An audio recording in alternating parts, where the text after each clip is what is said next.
Good morning, good morning.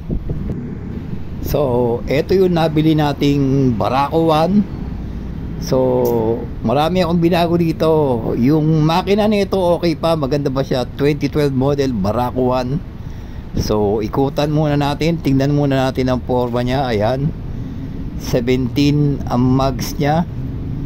Okay, ayan, 17 yan. Naka mono shock, naka disc brake harap at likod. Ayan, ikutan natin. So, Barako 1 2012. Ayan, so tignan muna natin tong manibela niya. Okay, pinalitan ko yan ng stainless, 304 stainless. Ayan, so mapapansin nyo naka-angle siya pababa. Ayan, so pag nagmomotor ka, nakarelax ang kamay mo, hindi puwersado. Ayan, hindi puwersado, hindi kasi nakadiretso yan. Ayan, so yung angle niya, ayan. And then ginawa ko siya ng grip sa throttle niya. Ayan, so pag hawak mo yan, nakarelax ka, hindi nakakangalay. Lalo na pag naka long ride ka, naka-throttle, kasi yan may angle. Mapapansin mo pababa siya. Ayan, ito yung grip niya, naka-fix yan. So kailangan lang mag-wantes ka dyan. Okay, so hindi siya nakadiretso. Ayan, yan ang forma niya. Ayan, 304 stainless. Ayan, so ayan yung throttle niya. Ayan, oh, mapipitik nyo yan. Ayan, okay. Ayan, so nakarelax ang kamay pag nabiyahe ka. Ayan, so yung manibela niya, iniwas ko rin yan sa shock para pwede mo siyang i-lowered. Ayun, no, para yung shock mataas mo. Dito silipin natin. Ayan, silipin natin. So ginawa ko kasi kagad ng angle. Ayun, masisilip nyo. Ayun, no, nakaiwas sa shock. So inangle ko siya kagad para may taas mo. Ayan, nakaiwas siya sa shock. So hindi tatama sa manibela yung shock. Silipin natin sa ilalim. Ayan, ayan, okay. So ayan, nakaiwas yung manibela sa shock. So ayan ang forma niya. Ayan, nakaslant siya. Okay, so sa baba naman 17 mags. So yung bracket nito binago ko rin yan, kasi hindi ganyan dati yan, manipis lang. And then kapal yung bakal yan, 6mm. Ayan, oh. So binutas ko siya, ginawa, naka-bolt siya dyan sa ano, shock pa rin ng Barako yan. Nilipat lang yung isa, nilipat sa kabila.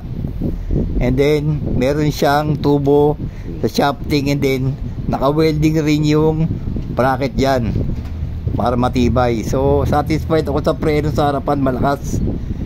Pinaltan ko rin ng bago yan, yung caliper niya. Yan, bago yan, so malakas ang preno. And then ito yung sa likod, binago ko rin yan, kasi yung una hindi rin ganyan, tabingi yung pagkakagawa ng bracket. Hindi ko na kasi nakuha ng video yan, eh. So ayan, bago na rin yung master niya, bago yan. So ginawa ko yan ng bracket. So ayun, no, medyo na tiyempohan natin, naka-align naman siya, nakadiretso yung master. Ayan, ayan, so ayun, masisilip niyo yung bracket niyan. Ayan, nakadiretso na siya. And then ito yung reservoir ng fluid, ginawa ko rin ng bracket yan papunta dun sa master. So ayun yung bracket niya, may kapit sa taas, meron pa isang kapit sa baba yan, eh. Ayun, sana makita nyo. And then ayan yung bago rin ito, binila ko ng bagong brake master sa likod. And then ayan yung monoshock niya. Ang ginawa nung unang may-ari nito, yung bracket winelding lang dun, eh. So malamang yan, baguhin ko rin yan. Ayan, oh, bracket ng motor yan, eh, manipis. So baka baguhin ko rin yan pag nagpalit ako ng shock. So ginawa dyan monoshock yan. Hindi ko lang alam kung saan swing arm galing yan, pero napagkasya dyan sa barako eh, oh. Ayan. And then yung pipe niya, stock pa yan, ginawa niyang open pipe. Ayan, oh, tinanggal niya yung, kinalkal yung loob yan, tinanggal yung insulation. So malakas yung tunog, maganda ito, kaso maingay. So ginawa ko siya ng stainless na silencer, kasi bawal eh, mahuhuli tayo niyan. Ayan, oh, nilagyan ko siya ng silencer, stainless. Ayan, so stock pa yung pipe niya. And then yung upuan niya, binago ko na rin upholstery niya, hindi rin ganyan yan. So dapat na ko na yung tangke lang. Ayan yung tangke, may mga UP, may mga masilya pa. So pipinturahan ko pa yan, ayusin ko pa yan, babaguhin ko pa yan. Yan ang susunod kong gagawin dyan. Yan tangke, pintura, linis yan. And then ginawan ko rin siya ng hazard switch yan, may hazard yan. Okay, ayan. And then itong ano niya, switch niya dito, papalitan ko yan eh, kasi kakarating lang nung sa throttle, oh, kakarating lang nung plastic, in-order ko online. So yan ang susunod kong gagawin, papalitan ko yan. So hindi ganyan ang itsura niya nung bagong dating yan, hindi ko lang talaga na-videoan. And then ayan yung sa likod niya, so maliit yung sprocket niya. Ayan, 17 mags. Ayun yung monoshock, papalitan na rin yan. Okay, ayan. And then mapapansin nyo, yan, gumawa ako ng accessory sa stainless, may aluminum yan eh. So yung cowling andyan na, hindi ko pa rin nakakabit. So ayan, nagpapabricate ako ng mga accessories ng motor, stainless din yan. Ayan, ginawa ko rin yan, 304 stainless, nakabolt yan sa loob. Kailangan may lock washer yan para hindi may ikot. So ayan, ayan ang forma niya. Maganda rin yung accessories na yan. Ayan, oh, pag nalagay yung cowling niya, maganda.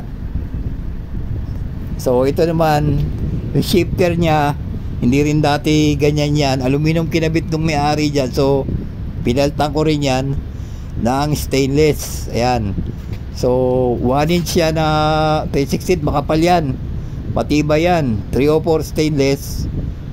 So ayan, yung shifter niya stainless na. Ayun, okay, primera, segunda, then balik sa neutral. Ayan, okay, so stainless na yan. Yan, marami akong babaguhin dito, katulad yung carrier sa likod, makapalitan ko rin yan na stainless. Ayan, so yan ang shifter nya, stainless 304 na. And then ito, ikutan pa natin ang isa. Ayan ang forma nya. Okay, ayun. So yung busina nya, sa ilalim ko ginawa ng bracket yan eh. Ayan, babasin yung busina. Ayan, yung busina nya, ginawan ko ng tapos nakatutok sa ibaba. Ayan, ayan, okay. So ginawan ko ng bracket yan, tapos dyan siya nakatutok sa ibaba. Ayan, okay, ayan, okay. Ayan ang forma nya. So barakuhan yan. Okay pa yung makina nya, maganda pa. Ayan, yan ang forma, naka-mags. So sana nagustuhan nyo itong video na to. Paki-like, paki-share, paki-subscribe, and God bless.